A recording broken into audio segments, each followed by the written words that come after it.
everybody, Ellie here for WhoCulture. How are we all doing? Now, obviously at the moment, we're in this time of uncertainty, not really knowing what the future of Doctor Who is. What's going to be happening? Who's going to be the Doctor? We have this big Billie Piper question lingering as well, so I thought it'd be quite fun for me to go through with you my pitch for the future of Doctor Who, how I would approach the next couple of years in the world of Doctor Who. Who will be in charge, where it will be streaming, what's happening with Billie Piper, and who's going to be the next Doctor after Billie Piper. So buckle up, folks. Here's my pitch for the future of Doctor Who.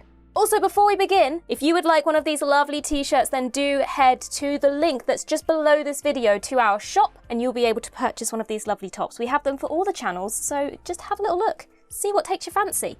So let's start with the showrunner and the streamer situation. So starting with the streamer, in my ideal world, Doctor Who would go back to being just a BBC Bad Wolf produced production. And perhaps maybe a streaming deal with someone like Netflix, just so that they have that global streaming, because obviously if you went back to just the BBC, then you would have issues with airing the show globally outside of the UK. So I understand that a deal needs to be made with regards to airing the show to everybody outside of the UK. But I think the trouble with the Disney deal was how much influence Disney had over the production of the show itself. If I had to pick a streamer for a partnership in the same vein as the Disney deal, I think my pick would probably be Apple TV. We do have an entire video going through all the different streamers and our reasons for and against each one, so do go and check that out. But I think if we had to choose one, Apple might be a good shout. But quite honestly, I think a smaller budget, going back to just a BBC budget, would actually force the showrunners, the writers, the whole production to actually refocus back on the things that I feel are the most important in a Doctor Who story, which is the characters, which is the actual storylines, rather than focusing on spectacle because they have this giant budget to show off. Really relatable, real settings like a block of flats, they worked perfectly fine before. In fact, they were part of the draw, especially the 2005 revival. Sean and I were discussing just last week the setting of the Powell estate and how grounded that setting is, and that worked really, really well, as opposed to when you look at the stuff later, the stuff more recently, where it does seem to be much more focus on how extravagant can we make this planet look with all of the CGI effects that we can use. And that, to me, is surface level. I don't care about that necessarily. I'm quite happy for you to be standing in a quarry if the story and the character focus is there. And so I think if you actually take away that giant budget, you're forced then to go back to that kind of storytelling. I just choked on my own words. And also, if you have less extravagant things to achieve, then presumably it would mean that you're going to have more frequent Doctor Who because it's easier and cheaper to produce. So we could go back to having kind of more annual releases of Doctor Who, which is what we are hoping for. Obviously though, if we did have to make a streamer deal, we did have to make a deal in the same vein as the Disney deal, then what needs to be done when they make that deal is that first of all, they need at least 3 seasons, as opposed to the 2 that the Disney deal had. They need at least 3 seasons in that deal going forward. They also need to have a clause in there that doesn't allow them to wait until the end of that 3rd season airing before a decision can be made going forwards, because that would then stop this giant gap that we have now. Gaps that we were promised we weren't going to have anymore that we now seem to be returning to. So there needs to be a clause in that deal that says decisions can't wait until after season 3 has aired, because otherwise there's nothing in the pipeline and we have to wait ages. We want annual Doctor Who, as I say. We want to go back to how it was in 2005, 6, 7, 8, you know? 5, 6, 7, 8. We want to go back to that annual Doctor Who. So now let's take a look at the showrunner moving forwards. Quite honestly, I think that Doctor Who needs a fresh pair of eyes overseeing everything. Russell T Davies's first era as showrunner, in my opinion, was peak Doctor Who. His second era, the more recent era, has been very, very mixed. Now, I noted in my ups and downs for season 2 that actually the strongest episodes of that season were all written by a different writer other than Russell T Davies, which I feel is quite telling. It almost feels as though Russell T Davies is so close to the show that he almost his judgment is clouded because of how close he is to the show. And he struggles to see the wider, bigger picture because he's so close to it and wants to play with all of the toys at once rather than taking a step back and seeing what actually is going to work in the grand scheme of things. Now, I don't necessarily have a specific person in mind for the future showrunner, but if we take a look at those strong episodes in season 2 as an example, I definitely would throw Inua Ellam's name in the ring there based on his approach to the story and the engine, which I feel really he just got exactly what needs to be in a perfect Doctor Who episode. He really understood what makes a great Doctor Who episode. So I would definitely throw Inua Ellam's name in the ring there as future showrunner. I would also consider Pete McTighe as a strong contender as well, based on Lucky Day. However, his previous 2 stories for Doctor Who, which was Kablam and Praxeus, weren't as strong. So I think what I would do before making that decision is wait until after The War Between the Land and the Sea has aired, which he is heavily involved in, is a creator of alongside Russell T Davies. See how that goes and then make my final judgment on whether I feel Pete McTighe would be a good choice for future showrunner. But I definitely feel that moving forwards, the show needs a fresh pair of eyes. Having said that, we obviously do have this big Billie Piper question hanging in the air at the moment, as per the regeneration at the end of the reality war. I would allow Russell T Davies to stick around to fulfill whatever the plan is for Billie Piper. In my ideal world, Ncuti's regeneration would have ended ambiguously. As opposed to us having Billie Piper appear there, which is nothing against Billie Piper as a performer, as an actor. I love her as Rose. I think she's brilliant. But there is a real sense of stunt casting going on here, and I feel like it would have been just as effective for us not to have seen who he regenerated into, and for the big anticipation of who it's going to be when we eventually get into the next lot of episodes. I think this was kind of done for the sake of having that content moment, whereas I feel the better content would have been all the speculation about who the next Doctor is going to be, rather than who is Billie Piper, why is it Billie Piper. But, having said that, Billie Piper is here, so how would I approach that? Now, I would hope that Russell T Davies at least had some sort of a plan when he asked Billie Piper to come in for this scene. You would hope. There is a little bit of an air of they did it and they'll figure out what's going to happen afterwards, which, you know, it wouldn't surprise me if that was the case, but you would hope that there was at least some tiny plan before they did that. And because of that, I feel like it would be only fair, as I say, to keep Russell T Davies around to finish that arc, finish what he started. You've brought her in, you clearly had an idea, finish that off before stepping away. As for Billie Piper as the Doctor, I think the arc should follow a similar structure to the 60th anniversary in as much as it should have 3 specials. But as opposed to having 3 specials over 3 weeks, I would spread those out over the course of 2026. I would have maybe an Easter special, and then maybe one around Halloween, and then finish off with a Christmas special in 2026, which would then end with Billie Piper regenerating into the 17th Doctor. 3 specials is probably a good amount. I think if you only gave her 1 special and then moved on, it would cheapen this whole situation even further. It would feel even more like they had no idea what they were doing and they just kind of went, we'll put her in as a placeholder and then move on. Now that you've got her here, give her a decent story, give this situation deep exploration before then moving on. But at the same time, I don't feel that having an entire series with Billie Piper as the Doctor would work as well. I feel like that probably would be a little bit too much. For me, having Billie Piper as the Doctor is a bit distracting. I hope they give you an explanation for it, but I feel that it's a bit distracting. So I think 1 special, not enough. A whole series, too much.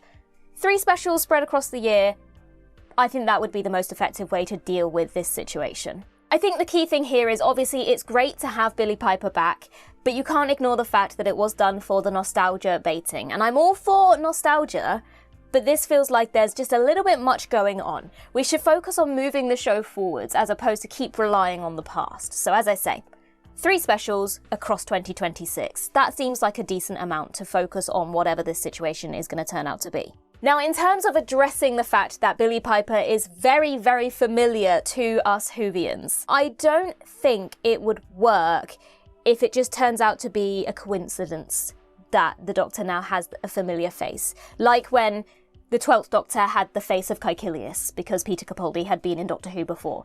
I don't think that would work because Caecilius was in one episode of Doctor Who, right? Yes, he was a main character in that episode, but he wasn't a key player of Doctor Who. Rose is such an iconic character. Billie Piper is so recognisable in the world of Doctor Who that I just don't think people would be able to suspend their disbelief. They wouldn't be able to ignore the fact that this is very clearly Rose Tyler. So what I would do is I would tie this regeneration situation to the ending of The Parting of the Ways, when Rose looked into the heart of the TARDIS, took in the heart of the TARDIS. I think that probably is maybe the most obvious solution to this situation, but I think it would also be the best way to move forward with it. You can't just say, oh, what a coincidence, now I look like one of my companions. I just don't think that would work, but I think that could tie in very well. You know that the Doctor put all his regeneration or went into the TARDIS to shift reality just slightly. It's all connected to the TARDIS and the timelines and the time vortex in some way. I think that is probably the best way to answer this question, to then give a good reason why suddenly the Doctor looks like Rose Tyler, Bad Wolf, without it being like, oh really? You just want us to ignore the fact that we know who this is? And I guess following on from that, I would like this to be an incarnation of the Doctor who has somehow acquired the face of Rose as opposed to this being Rose. Rose's story ended nicely. Let's not rehash that. They already were careful with that when they had the 50th special, not to interfere with Rose's story. So again, here, I don't want this to be Rose Tyler. I'd much rather this be the 16th incarnation of the Doctor who has somehow acquired the face of Rose Tyler. So yeah, I would say this is the 16th Doctor. We'll allow this to be the 16th Doctor. I mean, obviously we had David Tennant returning and he was considered the 14th Doctor. So it would make sense that again, this, yes, just because she has a familiar face, this is the 16th incarnation of the Doctor. So I would allow this to be, her to be considered a numbered incarnation of the Doctor. Obviously we did have the War Doctor and you could say this is the Bad Wolf Doctor. But I think the reason that the War Doctor, instead of having a number, worked well is because he was introduced in hindsight. And so if you had then given him a number, it would have interfered with not only what came before, but also then what came afterwards, because he was introduced by the time we were at the 11th Doctor. So if we then slot him in with a number, everything would have been out of whack. Everyone would have got confused. So I think because this was the War Doctor was a Doctor introduced in hindsight, it made sense not to give him a number. But because this incarnation is just the next one in the line, it makes sense that they are the 16th incarnation, just like David Tennant 2.0 was the 14th Doctor. Now, I just mentioned David Tennant there, so we do have to obviously address the David Tennant in the room here. We do still have the 14th Doctor out there living his life with Donna and her family. And while I guess it would make sense to have a David Tennant and Billie Piper reunion, I really, really, really don't want to see David Tennant return for these specials. David Tennant is my Doctor. He is my favourite Doctor. Don't get me wrong on that. I love the 10th Doctor. I loved the 14th Doctor. But we really, really, really need to give David Tennant a rest here. I don't think it would work here. If we did do that and we just had the David Tennant and Billie Piper reunion specials, that's essentially the 60th anniversary all over again, just replacing Donna with Rose or Catherine Tate with Billie Piper. I just don't feel like that's going to be anything new or different. It's just a rehash of the same thing and very clearly nostalgia baiting, stunt casting again, which I don't want this to be. Now that you've done this, give us something worthwhile with it. Tell us a great story. Shock us. Tell us something we're not expecting. Now, I'm not against some returning familiar faces in these 3 specials. Absolutely not. I just don't think it should be David Tennant. Also, this isn't Rose, so would it make sense for the 16th incarnation, who just so happens to look like Rose, to seek out the 14th incarnation just because it's David Tennant. It just wouldn't work. If this was Rose, absolutely it would make sense for her to bump into a David Tennant-looking Doctor. But this isn't Rose. This is the 16th incarnation of the Doctor, who just so happens to look like Rose. So I just don't think that it would make sense. You just have two Doctors together. I guess, yeah, you'd have a multi-Doctor story, but I'm just not sure. Familiar faces returning, absolutely. Not entirely sure who those faces would be, because naturally you'd go to Jackie Tyler or, you know, any of those characters, but again, that doesn't make sense because this isn't Rose. So, I'm not sure. I'm not sure how that would quite work, but I definitely am sure that I don't want it to be David Tennant. So we would have these three specials, one at Easter, one at Halloween, and one at Christmas. And that Christmas special would end with the regeneration into the 17th Doctor. I don't have a specific actor in mind for who should play the next incarnation of the Doctor. People ask me this all the time, and I actually find it a very difficult question to answer. And the reason for that being, I don't necessarily want it to be a well-known actor. I don't want it to be someone I'm familiar with.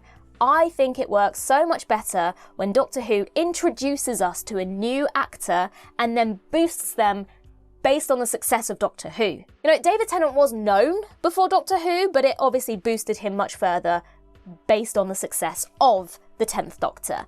Matt Smith, he was a young, up-and-coming actor. He hadn't done very much before Doctor Who, and it threw him into fame, and he's now going to be playing a villain in the next Star Wars film, right? So I think it works best when Doctor Who gives a platform, gives an opportunity to an unknown actor and makes them known. That's when it works the best. If you then look at someone like Ncuti Gatwa, he was quite well known before going into Doctor Who. Lots of people had seen him in Sex Education, and because of that, they had a lot of expectations on how his Doctor was going to be, what this incarnation of the Doctor was going to act like, based on Ncuti Gatwa's other famous performance, mostly from Sex Education. And because of that, when those expectations aren't necessarily met, because this is a different character, then there's disappointment or there's predictability.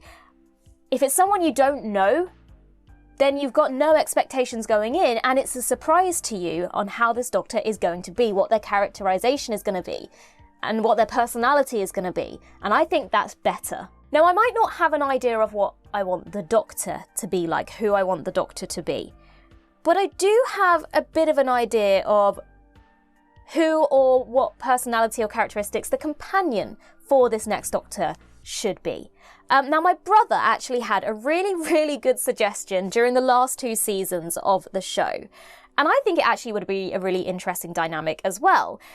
Because when Anita Dobson arrived in Doctor Who, he thought, wouldn't it be good if she was the companion? And I have to agree with him. I think that actually would be a really interesting dynamic if you had a youngish Doctor and a kind of old lady companion. That's not really something we've seen much of in Doctor Who before. And you can really imagine Anita Dobson with her personality and her quippy wit, and, you know, just think about Anita Dobson's personality. If you had paired that with Ncuti Gatwa and she was his companion, that would have been electric. That would have been so entertaining and interesting to see. Now, obviously, it makes sense that we haven't necessarily had a lot of that in the past, because how much running down corridors can 70-year-old women do?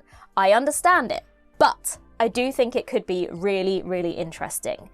Do I have anyone in particular in mind? Not necessarily, because I mean, Anita Dobson now, I'm like, yeah, but obviously she was Mrs. Flood, so we're not going to have Anita Dobson. When it comes to the Doctor, I want it to be someone I don't know. I'm not as against the companion being someone a little more well-known. Like, Catherine Tate was well-known before she became Donna Noble, and that was kind of a draw because it was Catherine Tate, but she wasn't the Doctor. The companion, it kind of is not so bad if they have predictable characteristics going in.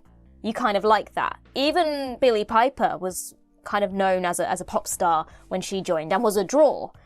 So I'm not against the companion being someone more well-known. Now, obviously, I know these are not going to be people that would probably be in Doctor Who. They're too well-known for it. But I think if we're looking for a kind of older female companion to a younger Doctor, I'm thinking someone like Emma Thompson or Julie Walters. Someone who can really bring that charisma. You don't want a boring old lady. And I'm not saying they're old ladies. I'm just putting that out there now. But an older companion. You want someone that can have charisma and bring some wit and a bit of humour as well. I think they would be really great picks. Now, Emma Thompson did do Years and Years with Russell T Davies, so, you know, never say never. Maybe she would do it, who knows? I think they're too well known for Doctor Who, but in a perfect world, one of those as a companion to a younger Doctor, I think it would be brilliant. I guess if we want a little bit of something to base this off of, we did have the relationship between the 10th Doctor and Wilf. That was a really lovely dynamic. So I think, again, that could be really interesting. Also, if you think about like an older companion, and you take an older companion back to, say, the war, or back to a time where something they actually lived through as a kid. I'm obviously paraphrasing a little bit here, not paraphrasing. I'm people that are in their 70s now weren't alive during the war. I understand. Please don't come at me for saying that people in their 70s were alive in the war. I know they weren't. But like, yeah, if you could take an older companion back to a time that they actually lived through, I think it could be really interesting. But also just having dynamics, like if you think about the 10th Doctor and Adelaide Brooke, that was a really interesting dynamic. There was almost like a mature, not maternal, but this maturity that Adelaide Brooke had over the Doctor. That was a really interesting dynamic. I think it could be really fun. On the flip side of that, completely different direction for a companion, but equally as interesting, I think Bella Ramsey would be a really good pick for a companion. Maybe even as the Doctor, maybe. But again, that is venturing into maybe a well-known actor playing the Doctor. But I think Bella Ramsey could be a really interesting companion, maybe even an alien companion. That's something else that we haven't really explored much. There have been alien companions. We definitely had some in the classic era. We have had a few in the modern era, but none of them being the main companion. And it's something that I'm really surprised we haven't done yet, properly. So I think that could be really interesting. And I think Bella Ramsey just has that, I don't know, as an actor, has that ability, I think, could play an alien very well, an alien companion who doesn't quite understand what's going on. I think that would be a really interesting dynamic as well. Now, as for this 17th Doctor, whoever they end up being, as for their series, in an ideal world, we'd have at least 10 episodes. No more of this 8-episode a series crap. That's not enough episodes. You can't get deep relationships. Everything feels rushed. We need enough time to at least explore things a little bit further. Let a mystery slowly unfold, as opposed to dropping it in episode 1 and then having to be really on the nose with it, because otherwise it doesn't work. We need more episodes. We used to have 13 episodes in a series. Is that pushing it maybe in the current climate of television? So I think 10 at the very least. 10 episodes in the series. I also wouldn't treat it like a full reboot like the Disney era was addressed to be. Obviously, it's inevitable that there are going to be connections to the past 60 years of the show. It's inevitable that that's going to happen, and people watch it for that. You want to see returning faces and familiar things, and for existing fans to be able to go, ah, yeah, I get that. But I think where the issue was with the Disney era is they marketed it, I hate that word, marketed it as a reboot, a jumping on point for new viewers, and then threw in so many references to the past that it was like, what are you doing? Why have you made this season 1, but made so many connections to the past? And confused a lot of people. So we won't be doing that. It will be, basically it will follow the format of the 2005 revival, because they nailed it. They did it perfectly. It was a great jumping on point. It's where I would recommend anyone new to Doctor Who would start watching Doctor Who. But there were references. There were some things that went over to new viewers' heads, but didn't matter. But you also had things like the Daleks were back, and slowly but surely then the Master returned. Like, there were enough things in there that you could go as an existing viewer go, I get that. But it also wasn't so much that new viewers felt isolated, which I feel like was where the balance was lost in this new era, which would have been completely fine if they hadn't been so adamant that this was going to be a great jumping on point.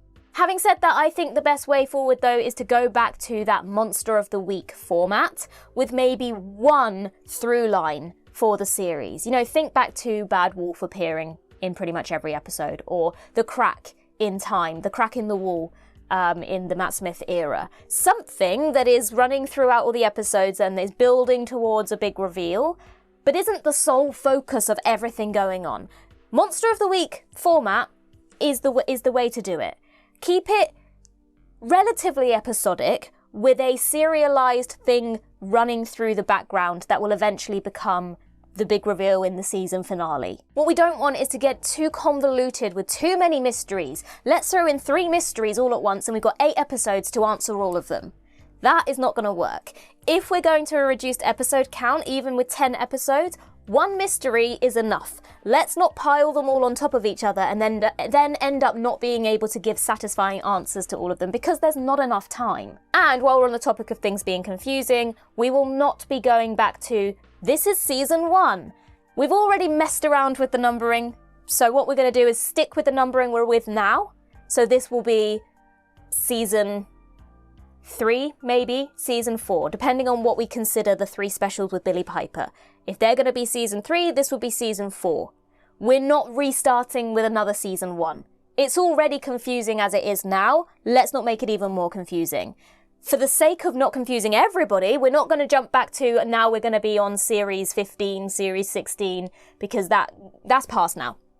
But we're not going to make it even more confusing by having another reboot and starting again with season 1. Leave it alone. It's so confusing. Oh dear. So yeah, should we recap that? Because I realise I've done a lot of talking there, but to recap, we will have Bad Wolf and the BBC having sole control over the show, with maybe a global distribution deal with Netflix. Or failing that, a partnership with Apple TV, but without them having creative control. Jumping to Billie Piper, we'll have 3 specials focusing on the Billie Piper story that will air Easter, Halloween, and Christmas 2026. Billie Piper will regenerate into the 17th Doctor in the 2026 Christmas special, played by a relatively unknown actor. Then the 17th Doctor series will air in 2027 under a new showrunner with at least 10 episodes following a Monster of the Week format. That is my pitch for the next couple of years of Doctor Who. I hope it made sense. I realised there was a lot in there. But that is what I think the future should be. That's how I think they should deal with the situation. Some of those things in there might be wishful thinking, such as just going back to a BBC Bad Wolf funded production. Realistically, I think they need a partnership. I think that's what they think they need. So I think what's likely to happen is they will have a deal with somebody else. But in my ideal world, we'll go back to just the BBC having sole control over the show. But I want to know what your guys' plan is for the future of Doctor Who. Give me your pitches for the next couple of years of Doctor Who in the comments down below. Do you agree with mine? Would you make some changes? Let me know. I'm really interested to see what other people feel the future of the show should be. In the meantime, I've been Ellie for WhoCulture, and in the words of Riversong herself, goodbye, sweeties.